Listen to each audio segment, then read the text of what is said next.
आप बहुत देर टांगे लटका के बैठे हैं, जिस तरह आप लो सिटिंग सोफा पे बैठ जाते हैं या किसी डाइनिंग चेयर पे बैठ जाते हैं, तो आपके पाँव स्वेल कर जाते हैं। अच्छा। आपका जो ब्लड है वो ब्लड पूलिंग हो जाती है आपके पाँव में। तो ये कुछ सिम्टम्स हैं। इसके अलावा आप एकदम से बैठ के खड़े होते हैं तो आपके जोड़ों में दर्द शुरू हो जाएगा, आप खड़े नहीं हो पाएंगे। या आप 15 मिनट से ज्यादा खड़े हैं तो आपको फौरन आप जगह ढूंढते हैं कि मैं कहीं बैठ जाऊं कि मेरे घुटने को सुकून मिल जाए। आपका जॉइंट अगर वीक है तो आप उसके इर्द गिर्द के मसल को इतना स्ट्रेंथन करें कि वो उसका लोड शेयर कर लें। वो आपका लोड पूरा जॉइंट पे जाने की बजाय आपके मसल्स पे आ जाए। नी के लिए ये इसलिए भी इंपॉर्टेंट है कि जो हमारी नी जॉइंट के नीचे बोन है, टिबिया, सारी बॉडी का वेट 70% वो बेयर करिए। It's a weight bearing bone. बिल्कुल। तो अगर आप सारा वेट उस पर डाल रहे हैं और इवेंचुअली आपका जॉइंट भी वीक है तो fracture would be the first call.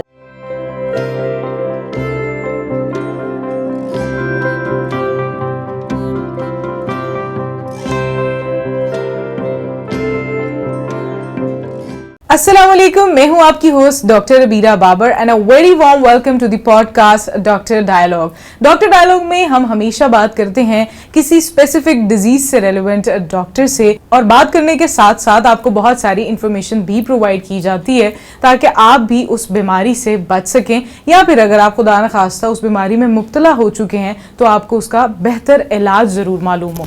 आइए चलिए आपको अपने गेस्ट से मिलवाते हैं। हमारे साथ मौजूद हैं डॉक्टर कंस सादिया, जो कि स्पोर्ट्स मेडिसिन स्पेशलिस्ट हैं आर्थराइटिस सेंटर्स लाहौर में। अस्सलाम वालेकुम and welcome to the show. वालेकुम अस्सलाम, कैसी हैं आप? Thank you so much for having me. You welcome, आपका बहुत बहुत शुक्रिया आप हमारे शो पर आई। डॉक्टर साहबा, हम आज बात करेंगे ऑस्टियोआर्थराइटिस के बारे में। हड्डियों के भुर जाने की बीमारी के बारे में बहुत बात की जाती है, आप इसको कैसे डिफाइन करेंगी ताकि हमारे जो देखने वाले व्यूअर्स हैं उनके लिए आसानी हो जाए समझने में? सबसे पहले तो मैं ये बताना ज़रूर चाहूँगी कि ये एक अम्ब्रेला टर्म है जिसके अंदर बहुत सारी डिजीज़ेस एक साथ आती हैं, लेकिन अक्सर लोग सेल्फ मेडिकेशन पे रहते हैं, जिसकी वजह से वो कोशिश करते हैं कि हम खुद ही डायग्नोस करके खुद ही इलाज शुरू कर दें और घर में किसी से भी पूछ लें। एक पाकिस्तान में बहुत बड़ा मर्ज सबसे पहले ये है कि लोग दूसरों के मशवरों पे अमल करना पसंद करते हैं, किसी भी स्पेशलिस्ट के पास नहीं जाते, जिसकी वजह से वो अपने फ़ायदे की बजाय नुकसान कर लेते हैं। अब आ जाते हैं हम ऑस्टियोआर्थराइटिस की तरफ। हड्डियों के सूजने और भुरने में फ़र्क होता है। ऑस्टियोआर्थराइटिस में हम लोगों के नी जॉइंट में एक कैप्सूल होता है जिसकी वेयर एंड टेयर की वजह से आपकी जो कैप्सूल है उसमें स्वेलिंग हो जाती है, जिसको हम ऑस्टियोआर्थराइटिस कहते हैं। ये एक प्रोग्रेसिव डिजीज़ है जो कि वक्त के साथ साथ बढ़ती रहती है। अगर आप इसको ट्रीट नहीं करेंगे या आप गलत टोट के या आप दूसरों के मशवरों पे चलते रहेंगे और अपने स्पेशलिस्ट के पास नहीं जाएंगे तो आप उसको मजीद बढ़ाते चले जाएंगे और एक वक्त आएगा कि आप बेड रिडन हो जाएंगे, क्योंकि ये एक वक्त के साथ बढ़ने वाली बीमारी है। ये रुकती नहीं है, विद एज की बढ़ती जाएगी। With age it's a joint degenerative disease जो आपके एट अ टाइम काफ़ी सारे जॉइंट्स को इफेक्ट करना शुरू कर देती है। और सबसे बड़े अफसोस की बात यह है कि इसकी कॉज जो है वो आप सिर्फ एज है कि इसमें आप मजीद कॉज नहीं बता सकते। एग्जैक्टली, ये एज रिलेटेड है।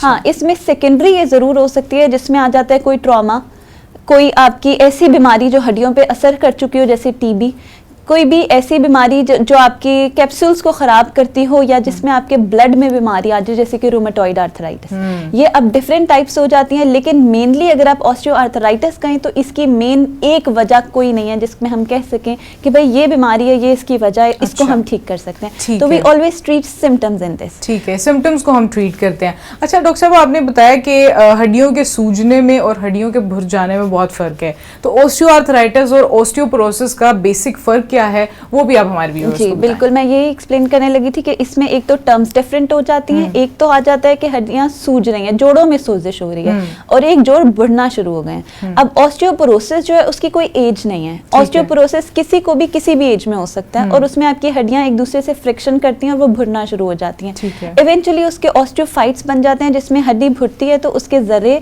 आपके जॉइंट के इर्द गिर्द जमा होते हैं और वो फिर वहां पे नोकीले से कुछ ना कुछ पार्टिकल्स बना देते हैं जो मजीद तकलीफ दे हो जाता है, जिसके लिए चलना फिरना उठना बैठना, क्योंकि वो पार्टिकल्स आपकी कार्टिलेज को पिंच कर रहे होते हैं। तो जब पिंचिंग होती है तो पेन बढ़ जाता है, तो वो, और दूसरा उसमें फ्रैक्चर के चांसेस बहुत ज्यादा होते हैं अगर आपको ऑस्टियोपोरोसिस है। दोनों में होता है। एक तो आपको वैसे ही थोड़ा इमोबाइल कर देता है ना ऑस्टियोआर्थराइटिस, कि आप उठना बैठना आपके लिए मुश्किल हो जाता है। ऑस्टियोपोरोसिस का प्रॉब्लम ये होता है कि ये फिजिकली नजर नहीं आ रहा होता, इसमें आपको स्वेलिंग नहीं होती, इसमें कुछ भी नहीं होता, बस ये होता है कि आप गिरे और फ्रैक्चर। अच्छा। अब उसमें हम जब देखते हैं तो ये होता है कि आप विटामिन डी चेक कराएं। समटाइम्स पेशेंट्स विटामिन डी के साथ आते हैं जिनका विटामिन डी 6 होता है, which should be above 30 minimum, 30 to 100। तो patients would be presenting with 6 और probably 7 विटामिन डी। तो this is very alarming and it can cause fracture any time. थोड़ी सी फॉल पे भी फ्रैक्चर हो जाएगा। और इसमें ऑस्टियोआर्थराइटिस की जहाँ तक बात की जाए तो उसमें स्वेलिंग इतनी ज़्यादा होती है कि आप पेशेंट खड़ा हुआ है बैठ के तो वो उससे खड़ा नहीं हो जाएगा, he would probably fall back या फिर ही वुड स्टार्ट स्क्रीमिंग। ठीक है। अब इसमें टाइप्स आ जाती हैं, जब आपकी यहाँ पे स्वेलिंग होगी घुटने में तो आप गिरोगे तो आपका लिगामेंट भी इवेंचुअली फ्रैक्चर होगा, टीयर हो जाएगा लिगामेंट का, क्योंकि उसके ऊपर वजन आ जाता है। जब आपके लिगामेंट पे वजन आएगा लिगामेंट टूटेगा। उसका नुकसान ये होगा कि लिगामेंट की रिकंस्ट्रक्शन सर्जरी होती है, लिगामेंट अपना रीजनरेट नहीं करता। जैसे मसल क्रैम्प्स हो जाते हैं तो मसल कैन रीजनरेट और रिकवर वेल। जॉइंट खराब है तो जॉइंट की रिप्लेसमेंट होगी। इसी तरह लिगामेंट खराब है तो अगर ग्रेड 4 का टीयर हो गया है तो वो रिकंस्ट्रक्शन सर्जरी होगी, आपकी बॉडी से लिगामेंट लिया जाएगा और उसकी जगह पे लगा दिया जाएगा ताकि आपका लिगामेंट नया बन जाए। ये अपने आप को ठीक नहीं करेगा। अच्छा डॉक्टर कंज, हम देखते हैं कि पाकिस्तान में बल्कि पूरी दुनिया में ख़वातीन की शरह बहुत ज़्यादा है। ऑस्टियोपोरोसिस, ऑस्टियोआर्थराइटिस या इस तरह की कोई भी बीमारी है, तो ऐसा क्यों है कि ख़वातीन की तादाद ज़्यादा है बनिस्बत मर्दों के? सैडली इसकी एक सबसे बड़ी वजह यह कि अवेयरनेस नहीं है। दूसरा, हमारे यहाँ ख़वातीन बहुत सेक्रीफिशियल हैं, वो अपने आप को एंड तक सेक्रीफाइस करती हैं कि भाई एंड पॉइंट आ गया ना जिसमें अब हम हिल नहीं सकते, then will complain. This is very wrong. आपको एज के हर टाइम पे अपने आप को चेक करना चाहिए। सेल्फ अवेयरनेस बहुत इंपॉर्टेंट है। आपकी मेडिकेशन, आपके सप्लीमेंट्स, आपका ट्रीटमेंट, माइल्ड से भी पेन है तो you are not less than anyone else, you should just go and get yourself checked. ख़वातीन में इसकी शरह अब बहुत ज़्यादा इसलिए बढ़ गई है कि एक तो खुराक, सबसे पहले हमारी डाइट अब पुराने वाली देसी घी पराठों वाली रही नहीं है। वो ब्रेड और क्रोसेंट और आपके पैनकेक्स पे आ गई है ब्रेकफास्ट में, तो वो इतना ज़्यादा आपकी हेल्थ को इफेक्ट कर रहे हैं विदाउट इवन रियलाइजिंग कि हम अपना ही नुकसान करी जा रहे हैं। ऐसे ही है। और ख़वातीन में इसकी एक और बड़ी वजह यह है कि हमारा हार्मोनल इम्बेलेंस होता है आफ्टर 40, जिसकी वजह से आपका एस्ट्रोजन जो है वो आपके जॉइंट्स में आके एक्यूमुलेट होना शुरू हो जाता है, जिसकी वजह से ऑस्टियोआर्थराइटिस मजीद बढ़ जाता है। तो फीमेल्स में इस वजह से भी ये थोड़ा सा slightly it's way more common in females than men, क्योंकि उनमें एक चीज है डिफाइंड क्या होना ही है, होना, it is prone to happen. बिल्कुल उनको होना ही है। अच्छा डॉक्टर कंज, जब हम ऑस्टियोआर्थराइटिस, ऑस्टियोपोरोसिस या हड्डियों की किसी भी बीमारी की बात करते हैं तो ऐसी कौन सी अलामात हैं जो किसी भी पेशेंट में प्रेजेंट करती हैं तो उन्हें चाहिए कि वो अपने किसी भी करीबी मॉलिज के पास जरूर जाएं? सोजिश सबसे पहले, क्योंकि ये अलार्मिंग साइन होता है आपकी बॉडी का to tell you that something is wrong in your body. दो चीजें मैं हमेशा कहती हूँ, एक बुखार और एक स्वेलिंग। ये दो चीजें बीमारी नहीं होती, ना बुखार बीमारी होता है ना स्वेलिंग बीमारी होता है। बुखार भी आपको कभी भी फौरन से बुखार इटसेल्फ नहीं होगा, it mean something is going wrong with your body, जिसकी वजह से उसका टेम्परेचर हाई हो जाता है और वो आपको बताती है कि अब हमें एहतियात करनी है, you have to get yourself checked. इसी तरह स्वेलिंग का भी यही होता है कि जब आपके किसी भी बॉडी पार्ट में स्वेलिंग होती है तो इसका मतलब है something is very wrong internally, कि आपको फौरन अपने फिजिशियन के पास किसी भी जॉइंट में अगर आपको स्वेलिंग, किसी भी जॉइंट में, तो उसमें हो जाता है एक तो स्वेलिंग, दूसरा एक्सट्रीम पेन, तीसरा आपका shooting pain, sharp shooting pain, pinching pain. इसके अलावा आपकी डिस्कलरेशन, जहाँ पे पेन है वहाँ का कलर चेंज हो जाएगा, रेड हो जाएगा, टेम्परेचर उस जगह का इंक्रीज कर जाएगा। इसके अलावा आपको आपकी डेली एक्टिविटीज कॉम्प्रोमाइज हो रही हैं। एक सिम्टम इसमें ये होता है कि आप काम करने लगे हैं तो आपसे काम नहीं होता, या आप 10 से 15 मिनट से ज़्यादा खड़े नहीं हो सकते, या आप किचन में काम नहीं कर सकते, या आप बहुत देर टांगे लटका के बैठे हैं, जिस तरह आप लो सिटिंग सोफा पे बैठ जाते हैं या किसी डाइनिंग चेयर पे बैठ जाते हैं तो आपके पाँव स्वेल कर जाते हैं। अच्छा। आपका जो ब्लड है वो ब्लड पूलिंग हो जाती है आपके पाँव में। तो ये कुछ सिम्टम्स हैं। इसके अलावा आप एकदम से बैठ के खड़े होते हैं तो आपके जोड़ों में दर्द शुरू हो जाएगा, आप खड़े नहीं हो पाएंगे, या आप 15 मिनट से ज्यादा खड़े हैं तो आपको फौरन आप जगह ढूंढते हैं कि मैं कहीं बैठ जाऊं कि मेरे घुटने को सुकून मिल जाए। तो ये कुछ सिम्टम्स हैं बहुत सारी सिम्टम्स में से जिसमें आप कहते हैं कि भाई ये दिस इज अलार्मिंग, क्योंकि वहाँ पे एक चीज अलार्मिंग हो जाती है जब वो आपकी एक्टिविटीज को कॉम्प्रोमाइज कर रही है। आपके आइडियल्स जो हैं वो आपके कॉम्प्रोमाइज हो रहे हैं तो फिर आपको डेफिनेटली डॉक्टर के पास जाना चाहिए और ये बहुत जरूरी है। हाँ, लेकिन उसमें सबसे गलत बात ये है कि आप इस नौबत तक अपने आप को मत लेकर आएं। हाँ, जहाँ पहले ही माइल्ड आप सी पेन चीजें हो कर लें। आप उसको फौरन असेस कराएं, उसको फौरन डायग्नोज कराएं एंड गेट इट चेक। अच्छा डॉक्टर कंज, अब जैसे आप कह रही हैं कि इस नौबत तक पहुंचने का हम लेकर ही ना जाएं किसी भी डिजीज को, तो प्रिकॉशनरी मेजर्स क्या होने चाहिए, क्या एहतियातें करनी चाहिए जिससे अगर किसी को ऑस्टियोपोरोसिस या ऑस्टियोआर्थराइटिस होना भी है तो वो जितना एज लॉन्ग डिले हो सकता है हम उसको डिले कर सकें? अच्छा, सबसे पहले तो आ जाती है इसमें डाइट। ठीक है, कि आपकी डाइट इतनी अच्छी हो कि वो आपके जॉइंट्स की जितनी रिक्वायरमेंट है, नरिशमेंट है, वो उसको पूरा कर रही हो। सेकेंडली चीज़ आ जाती है कि जब आपको प्रॉब्लम या पेन फील हो रहा है तो आप फौरन इसको चेक करा लें। ठीक है। Third thing is your labs. आपकी लैब्स टाइम पे हो रही हैं, हर 6 months to 1 year बाद आपकी सारी लैब्स होनी चाहिए टेक्निकली, कि आपको पता हो कि आपकी बॉडी के सारे सिस्टम सही काम कर रहे हैं। ठीक है। फोर्थ थिंग इज वॉक, कि अगर आपको आप चाहते हैं कि आपके जॉइंट अच्छा काम करें तो आपको वॉक लाजमी करनी चाहिए फॉर लाइक 30 minutes डेली। इसके बाद आ जाता है इन केस ऑफ पेन। ये था एक नॉर्मल बंदे के लिए precautions. In case of pain अगर है तो सबसे पहले तो नी कैप, इसको प्रोटेक्ट करें, इसको आप एक्सपोज मत करें और इसको सपोर्टेड रखें ताकि अनड्यू फोर्सेस या आपका इम्बैलेंस या हल्की सी फॉल है तो उसको खराब ना करें, लिगामेंट्स आपके रप्चर ना हो, सब कुछ एग्जैक्टली, सेफ के रहे। काम बढ़े ना। हाँ। ठीक है, एक तो हो गई आपकी सपोर्ट। ठीक है, दूसरा आपका हो गया प्रोलॉन्ग सिटिंग ना हो। लोग कहते हैं ना घुटने में दर्द है तो बैठ जाएं, आराम ये भी करें। बहुत गलत है। अच्छा। जुड़ जाते हैं अगर उनको आप एक ही पोजीशन में रखते हैं। अच्छा। और वैसे भी बहुत मशहूर बात है कि चलती का नाम जिंदगी है। तो अगर आप चलते रहेंगे तो आपके जोड़ बिल्कुल ठीक काम करेंगे। बिल्कुल। तो एक तो ये हो गया कि आपने अपने आप को मूवमेंट में रखना है, अपने आप को इमोबाइल नहीं करना। दूसरा, आपने सपोर्ट यूज करनी है। तीसरा, अगर आपको स्टिफ फील होता है, जैसे अब वीकनेस जाहिर है विद एज आपकी बॉडी में बैठना शुरू हो जाती है। We can not deny that age is something के we have to cope up with. तो एज के साथ साथ आई टोटली अग्री कि आपके जॉइंट्स वीक हो जाते हैं। उसके लिए समटाइम्स ऐसे होता है, आपके घर पे भी बड़े बुजुर्ग थोड़ा सा कभी कंप्लेन करते हैं कि हम रात को सोते हैं तो हमारे जोड़ ठंडे हो जाते हैं, या सुबह उठते हैं तो हमारी बॉडी स्टिफ होती है। तो उसके लिए इज़ वेरी इंपॉर्टेंट कि आप हीट करें उसको। अच्छा। सुबह उठते ही first thing in the morning. उसमें होता है कि अगर आपका जॉइंट स्टिफ है और आप सुबह उठ के हीट कर लेते हैं तो आपका वार्म अप आधा हो जाता है। आपको चल फिर के अपने जोड़ों को गर्म करने की जरूरत नहीं होती। वो फिर आप हीट के बाद जब चलते हैं तो आपको पेन भी कम होता है और आप थोड़ा सा फ्रेश फील करते हैं। अब ये तो था इन केस ऑफ पेन। अब आ जाती है precaution in case of swelling. अच्छा। अब स्वेलिंग के केस में अगर आप प्रिकॉशंस ले रहे हैं तो वो होगी सबसे पहले आइसिंग। ठीक है। Unless it's a genetic disorder, rheumatoid arthritis है या इसके अलावा आपका कोई SLE चल रहा है, उसके अंदर आप आइसिंग नहीं कर सकते। उसके लिए डेफिनेटली डॉक्टर के पास जाना ज्यादा बेहतर है। ओवरऑल हर चीज में आपको फिजिशियन के पास जाना है अनलेस इट्स डायग्नोस्ड। ठीक है। डायग्नोसिस के बाद आप प्रिकॉशंस करते हैं हमेशा। घर पे सेल्फ मेडिकेशन, सेल्फ प्रिकॉशंस नहीं करनी। ओके। तो सबसे पहली चीज तो आ गई कि आपने अपने फिजिशियन से डायग्नोस करा लिया। उसके बाद इन केस आपका जेनेटिक डिसऑर्डर है, क्योंकि आप एक अम्ब्रेला टर्म में कह देते हैं आइसिंग कर लें। अब अगले बंदे को नहीं पता, उसको सिर्फ ये पता है स्वेलिंग है तो आइस कर लेनी है। Underlying cause is very important.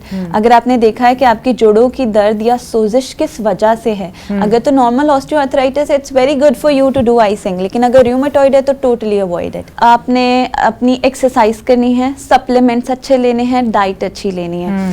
अब आ जाते हैं सप्लीमेंट्स की तरफ। अगर आपको ऑस्टियोपोरोसिस है और आपको लगता है कि आपके जोड़ बहुत कमजोर हो गए हैं और आप अपनी लैब्स जो कि आपको मंथली या ईयरली करानी चाहिए आफ्टर 6 months, एवरी 6 months, तो उसमें अगर आपकी लैब्स में विटामिन डी कम आ रहा है, you should go to your physician, आप विटामिन डी लें, स्टार्ट करें और उसके साथ आप सप्लीमेंट्स अपने ऐड करें डेली लाइफ के। ठीक है। अब एक चीज आ जाती है, यंगर जनरेशन में सप्लीमेंट्स को बहुत ज्यादा फैसिनेटेड तरीके से लिया जाता है, जिसमें बच्चे कहते हैं कि भाई अब हमें अपने ऊपर ख्याल रखने की जरूरत है। तो आपकी एज में जो कि 20 to 30 years की एज होगी, तो उन बच्चों के लिए सप्लीमेंट्स नहीं होते। ठीक है। उनके लिए ये जरूरी बहुत है वो इम्पोर्टेंट है डाइट से बिकॉज पूरा बहुत करें। ज्यादा जो अब ट्रेंड है Awareness, हाँ, gym gym। Training, fitness training के साथ साथ बच्चे सप्लीमेंट बहुत ज्यादा लेते हैं, ये teenagers. This is very wrong, क्योंकि आपकी बॉडी को रिक्वायर्ड नहीं होता। सेकेंडली आपकी बॉडी खुद बना रही है। सही। वो बेहतर है कि जो नॉन एसेंशियल विटामिन और सप्लीमेंट्स आपकी बॉडी खुद जनरेट कर रही है, उसको आप बाहर से देंगे तो इंटरनली उसकी ग्रोथ खत्म होना शुरू हो जाएगी इवेंचुअली। तो बहुत बेहतर है कि आप उसको यूज करें जो आपकी बॉडी में ऑलरेडी बन रहा है, और ऑर्गेनिक तरीके से जो बाहर से आप विटामिन ले सकते हैं उनको आप वो ले इनटेक करें। Okay, that's great. अच्छा डॉक्टर कंज, हमने इसके बारे में तो बात की कि क्या डाइट लेनी चाहिए, क्या कुछ ऐड ऑन करना चाहिए, बट अक्सर लोग ऑस्टियोआर्थराइटिस, ऑस्टियोपोरोसिस, यानी कि घर में जो भी बड़े बुजुर्ग लोग होते हैं उनको कह देते हैं कि आपको दर्द है तो आप आराम करें। तो इसमें एक्सरसाइज का कितना रोल है और एक्सरसाइज कौन सी का रोल है? बिकॉज समटाइम्स बहुत सारे लोग इसको बहुत एक्सटेंसिव लेवल पर ले जाते हैं और जिम ज्वाइन कर लेते हैं, जिसकी वजह से उनकी बोन्स भी जो हैं फ्रैक्चर की तरफ चली जाती हैं। So what you have to say about it? Again I would say कि हर चीज़ का ना एक स्पेशलाइज्ड एरिया होता है जिसमें I think we should respect that reason, कि आप हर चीज़ खुद नहीं कर सकते। ठीक है, इन केस आपने जिम जाने का सोचा है, एक सबसे पहली बात तो ये है कि if you have knee pain you can not sit idle. First of all आप फारिग नहीं बैठ सकते रेस्ट के नाम पे कि हम रेस्ट करें। This would be very wrong and it would be wrong of me to recommend that as well. दूसरी चीज़ है एक्सरसाइज ऑब्वियसली बहुत ज़्यादा ज़रूरी है। अगर आप घर पे करना चाह रहे हैं तो उसके लिए सेफ एक्सरसाइज होती है आइसोमेट्रिक्स, नी आइसोमेट्रिक्स, जो कि करना बहुत ज़रूरी है। उसमें आइसोमेट्रिक्स का मतलब होता है कि आप एक्सरसाइज करें और आपका जॉइंट जो है वो मूव ना करे लेकिन आपके मसल स्ट्रेंथन हो रहे हैं, विच इज़ वेरी इंपॉर्टेंट। और आपके नी जॉइंट के केस में ये इसलिए भी इंपॉर्टेंट होता है कि आपका जॉइंट अगर वीक है तो आप उसके इर्द गिर्द के मसल को इतना स्ट्रेंथन करें कि वो उसका लोड शेयर कर लें, वो आपका लोड पूरा जॉइंट पे जाने की बजाय आपके मसल्स पे आ जाए। नी के लिए ये इसलिए भी इंपॉर्टेंट है कि जो हमारी नी जॉइंट के नीचे बोन है टीबिया, सारी बॉडी का वेट 70% वो बेयर करिए, it's a weight bearing bone. बिल्कुल। तो अगर आप सारा वेट उस पर डाल रहे हैं और इवेंचुअली आपका जॉइंट भी वीक है तो fracture is would be the first call कि आपका फॉरन फ्रैक्चर हो सकता है। बिल्कुल। तो उसको अवॉइड करने के लिए हमने मसल की स्ट्रेंथनिंग करनी है। इसमें नी आइसोमेट्रिक्स आ जाती हैं जिसमें टॉवल रोल करके नी के नीचे अक्सर रखा जाता है, उसको प्रेस किया जाता है। There so much variety of this as well. तो वो आपकी नी की एक्सरसाइजेज इंपॉर्टेंट है। इसके अलावा विच हेल्प्स इज आपकी cycling. Cycling is very important. आपने साइकिल करनी है लेकिन उसकी सीट एडजस्ट करके आपका नी जो है वो उसके हैंडल्स पे बार बार मत लगे, आपकी हाइट इतनी अच्छी अकॉर्डिंग हो उसके कि बार बार आप अड़े ना या आप थके ना। एक्सरसाइज का मेन आपका मकसद ही होता है कि आप उसको एंजॉय करें, आप उससे थके नहीं, आपको वो काम ना मतलब जिम ट्रेनिंग नहीं, हम हर चीज एक्सरसाइज का मतलब हमेशा जिम नहीं बिल्कुल नहीं। अब आप खुद भी कर सकते हैं घर में, लेकिन सिर्फ वो जिसमें आपको सुपरविजन की जरूरत नहीं है, जो आप इजीली कर सकते हैं। अदरवाइज अगर आपने जिम ज्वाइन करना है and you have a certain condition in your body तो आप उसके सर्टिफाइड ट्रेनर के पास जाएं जो आपको आपकी डिजीज के अकॉर्डिंग गाइड करें। And I would really like to request all the trainers to get all the required education to start a profession. आप you're just playing with people's life, लोगों की जिंदगियों से नहीं खेलें। वो एक बीमारी के साथ आपके पास आते हैं ये सोच के कि आप लोग पढ़े लिखे हैं, आप लोग के पास इसका नॉलेज है, तो प्लीज उसका सही इस्तेमाल करें, लोगों को मिसगाइड मत करें। समटाइम्स मैंने देखा है पेशेंट्स नी पेन के साथ जाते हैं और लिगामेंट फ्रैक्चर के साथ हमारे पास आ रहे होते हैं क्योंकि जिम ट्रेनिंग गलत हो गई या आपका ट्रेनर आपको सही ऑब्जर्व नहीं कर रहा था तो डेड लिफ्ट करते हुए आपकी बैक पे आपकी डिस्क स्लिप हो गई, स्ट्रेन हो गया। तो this would be very wrong practice. तो एक तो ये कि अगर हम अब जाकर रेफरल बढ़ गया है पाकिस्तान में तो इसकी कदर करें, इसको रिस्पेक्ट करें। एग्जैक्टली, ये बहुत इंपॉर्टेंट है। अच्छा डॉक्टर कंज, लास्ट में मैं आपसे यही सवाल पूछना चाहूँगी दैट इन दैट केस किसी को ऑस्टियोपोरोसिस, ऑस्टियोआर्थराइटिस या ऐसा कोई भी इशू हो गया है तो उसका एक्चुअली ट्रीटमेंट क्या है और क्या वो एक्चुअली क्यूरेबल है या नहीं है? This is a very good question. क्योंकि अक्सर लोग झूठी तसल्ली ज़रूर दे देते हैं या शायद पेशेंट को खुश करने के लिए कह देते हैं कि ये बिल्कुल ठीक हो जाएगा। I would never say that and I would not like to misguide anyone who's listening right now. ये ठीक नहीं होता, इट्स इरिवर्सिबल। हाँ, हम इसको प्रोग्रेस करने से रोक सकते हैं। जो आपका नुकसान हो गया है वो हो चुका है, वो रिवर्स नहीं हो सकता। लेकिन इसमें यह है कि हाँ, अगर बहुत ज़्यादा ख़राब है तो आप बेहतर चाहते हैं तो you can go for replacement surgeries. हमारे बहुत पाकिस्तान में काबिल सर्जन्स हैं जो कि बहुत अच्छा काम कर रहे हैं। I would highly recommend them कि आप वहाँ जाएँ, उनसे आप सर्जरी करा सकते हैं। रिकन्स्ट्रक्शन सर्जरीज, आपके नी रिप्लेसमेंट, इवन अब तो पार्शियल नी रिप्लेसमेंट आ गया है जिसमें आपको कंप्लीट नी रिप्लेस नहीं होता। तो ये सारा कुछ बिल्कुल हो सकता है, लेकिन जो प्रॉब्लम हो गया उसको रिवर्स नहीं किया जा सकता। इट इज समथिंग जो आप prevention is better than cure वाले फॉर्मूला पे ही हम चल सकते हैं कि हम पहले एहतियात करें, अपने खाने पीने में अच्छी जो डाइट है ऐड करें, दूध, अंडे एंड द सप्लीमेंट्स, वो भी डॉक्टर की हिदायत के मुताबिक। एग्जैक्टली, ये सारा कुछ करें। इसके बाद जो है वो प्रिकॉशंस आर वेरी इंपॉर्टेंट। अगर आपको एक प्रॉब्लम हो गया है तो इसका ये मतलब नहीं है कि यूर डिसेबल या आप थोड़ा हैंडीकैप हो गए हो। या एक चीज आपके साथ स्टक कर गई है, no this is not the end of the world, this is not the end of your life, you can eventually get your routine moulded according to it. ये एक लाइफस्टाइल चेंज होता है। जिस तरह अगर डायबिटीज हो जाती है तो आप लाइफस्टाइल चेंज करते हो, आप सारी जिंदगी इंसुलिन पे नहीं रहते। लोगों को इंसुलिन शॉर्टकट लगता है क्योंकि वो उसके साथ वो सब कुछ खा सकते हैं, लेकिन अगर वो डाइट अच्छी ले लें तो इवेंचुअली उनकी इंसुलिन भी छूट जाती है। बिल्कुल इसी तरह अगर आप नी के एहतियात कर लेते हैं तो आपको सर्जरी की तरफ जाने की जरूरत नहीं पड़ती, क्योंकि सर्जरी बेशक बहुत अच्छी हो जाती है लेकिन इट्स आइदर डू और डाई। ठीक है, इसमें आपका एक last option injections and surgery. मैं चाहूंगी कि जाने से पहले आप हमारे व्यूअर्स के लिए, लिसनर्स के लिए क्या एक मैसेज देना चाहती हैं which is very important to know. एक जो last step I would like to add is कि विटामिन डी के सप्लीमेंट्स आजकल बहुत कॉमन हैं जो कि लिए जाते हैं। उसमें सबसे इम्पॉर्टेंट चीज़ जो आजकल लोगों को नहीं पता वो ये है कि विटामिन डी के इंटेक के साथ you can not have caffeine. आप अगर विटामिन डी की कैप्सूल या सप्लीमेंट खा रहे हैं तो उससे 2 घंटे पहले और 2 घंटे बाद चाय या कॉफ़ी मत पिएं। अच्छा। वरना आपका विटामिन डी एब्जॉर्ब नहीं होगा। अगर आपका विटामिन डी एब्जॉर्ब नहीं हो रहा तो फिर चाहे आप 1 महीना खाएं या 6 महीने खाएं, विटामिन डी आपके लिए बेकार है। दूसरी चीज़ which helps more to vitamin to get absorb in your body is magnesium. अगर विटामिन डी के साथ आप मैग्नीशियम का इंटेक करें according to your prescribed physicians prescription, तो वो उसके लिए बहुत इंपॉर्टेंट है कि आपका विटामिन डी एब्जॉर्ब ही मैग्नीशियम कराता है आपकी बॉडी में। तो इन 2 चीज़ों का कॉम्बिनेशन बहुत अच्छा रहता है। अगर आप ले रहे हैं तो you're in good hands, you're doing the right treatments, तो उसको कंटिन्यू करें। लेकिन जब अगर आपने विटामिन डी लेना है तो वो कोशिश करें कि उसके साथ कैफीन का इंटेक मत करें। ये बहुत इंपॉर्टेंट है, वरना नॉर्मली लोग चाय के साथ भी दवाई ले लेते हैं, दवाई खाकर ऊपर से चाय पी लेते हैं। दोपहर के खाने के बाद उन्होंने दवाइयाँ खाई हैं, चाय पी है, तो वो फिर आपके लिए वेस्ट है। तो इस चीज़ का ध्यान रखना है। दूसरा बाकी कि आपने अपनी प्रिकॉशन सारी लेनी है, icing heating according to your problem उसको करना है, और उसके अलावा आपने कोशिश करना है चलते फिरते रहें और बीमारी को सर पे सवार करने की बजाय उसको फेस टू फेस सर्वाइव करें, उससे भागे नहीं। It is important. Thank you so much doctor कंज, आप हमारे शो पे आए and we really wish and hope कि हम आपसे ऐसी बहुत सारी और भी इंफॉर्मेशन लेते रहेंगे। But thank you so much for coming and having a seat with us, and I hope आपको भी हमारे आज की पॉडकास्ट बहुत पसंद आई होगी। और पसंद आने के साथ साथ जितनी भी इंफॉर्मेशन आपको प्रोवाइड की गई है वो आपकी ज़िंदगी में कहीं ना कहीं पर यूजफुल, फ्रूटफुल ज़रूर रहेगी। आप तक ये इंफॉर्मेशन पहुँचाने का सिलसिला इसी तरह से जारी रहेगा। नेक्स्ट पॉडकास्ट में इंशाल्लाह बहुत जल्दी मिलेंगे। तब तक के लिए अपनी मेज़बान डॉक्टर अबीरा बाबर को इजाज़त दीजिए। इंशाल्लाह फिर मिलेंगे। तब तक के लिए अपना और अपने घर वालों का ख्याल रखिए। आपका और हम सबका अल्लाह निगहबान।